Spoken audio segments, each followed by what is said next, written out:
Now, good to have you with us as we continue our look at the developments that unfolded in the National Assembly this week. Now, after the events of Tuesday with elections and all, many looked forward to the plenary sessions the very next day. Here is how that day unfolded. The new Speaker of the House of Representatives arriving for his first official duty as Speaker. With a full House in attendance, the lawmakers immediately get to work as a motion is raised on the need to protect National Youth Service Corps members. Recently is the case of late Youth Corps Akpaneka Hope Farmington, who was slain in his sleep 2 days ago. But he was brought to a halt by a point of order. What my colleague is trying to do is to rearrange or amend the NYSC Act, the terms and services and conditions of something like that. I believe the best way to do this is actually to bring an amendment to the bill or to the act itself. You cannot amend an act through a motion. His point of order was sustained and the motion was put to a vote. So those in favor of the motion as amended say aye. Aye. Those against it say nay. The ayes have it. The House also urged the police to investigate the matter and ensure that those responsible are brought to justice. The new Speaker then brought this first day to a close. Aye. Those against it say nay. Well, in this case, the ayes must prevail. The ayes have it. Some of the new lawmakers say the 8th Assembly will address the concerns of Nigerians.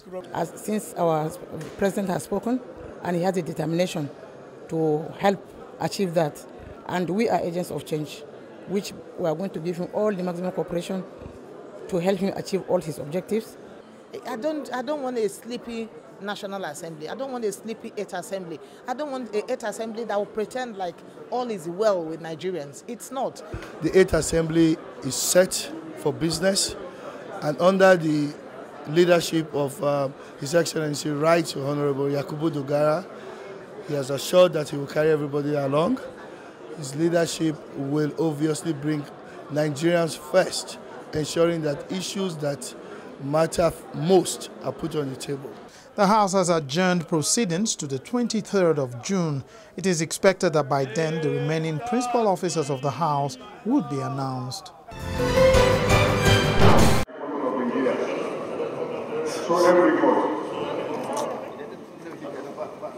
Lined up shoulder to shoulder, all Progressive Congress lawmakers who were absent at Tuesday's proceedings, where key principal officers were elected, take their oath of office. All but one of the senators refused to shake the hands of a new Senate president.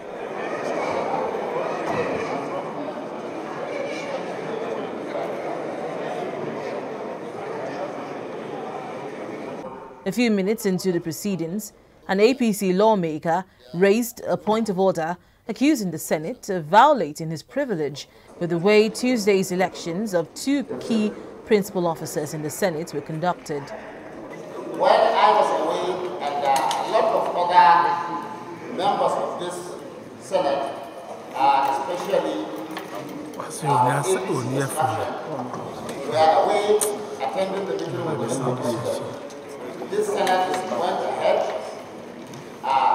commenced the process of inauguration, thereby infringing on my right and their privileges as enshrined in the Constitution of the Federal Republic of Nigeria by disenfranchising me and my colleagues from participating in the election of the presiding officers of this Senate. The Senate President responded. The order 43, 15 and 43 came out and say categorically there that you must have had a previous discussion with the President of the Senate. And I think, to the best of my recollection and yours, this did not happen. So based on that, I have to rule you out of order. The atmosphere in the Senate chamber increasingly became tense as lawmakers raised point of orders in quick succession. It behoves on you, Mr. President, that due must be given to all concerned. I want to say, let it be on record, that whoever decided to go for another meeting there is on his own. We will follow the Constitution. That's all. Some APC lawmakers then staged a walkout.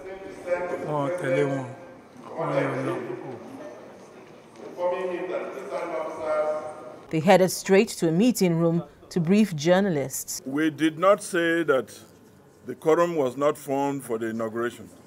We say the quorum was not formed for the election of the president, and that should be 2/3 of the senators present.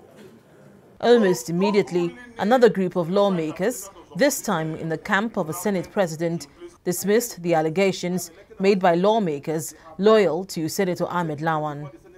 It is very clear, very, very clear. This is the standing orders of the Senate of the Federal Republic of Nigeria. Order 10 is clear. Order 10.1. The quorum of the Senate shall be 1/3 of the members of the Senate. I no go school. Please, 1/3 of 109 is what? 38. 1/3 of 109 is what? 38. And we had 76 people in attendance yesterday. I don't understand though. Yeah. I want to state clearly and very categorical that the APC is not polarized. The APC is not divided. There's only expression of interest from different people. And once there's a position, even in the family, different people will express their interest. Interest was expressed. One person must win. We cannot have two Senate presidents. Bukola Saraki, distinguished senator, he has emerged. All we are going to do as a party is to embrace him. A very interesting week indeed. And I can tell you, it appears far from over. But what is your own take on these events? What is your position? Write in with your name and address to any of our addresses on the screen. We look forward to hearing from you. Remember, this assembly is here to represent you and provide the change you voted for. Till we meet again, I'm Lanre Lasese. Bye.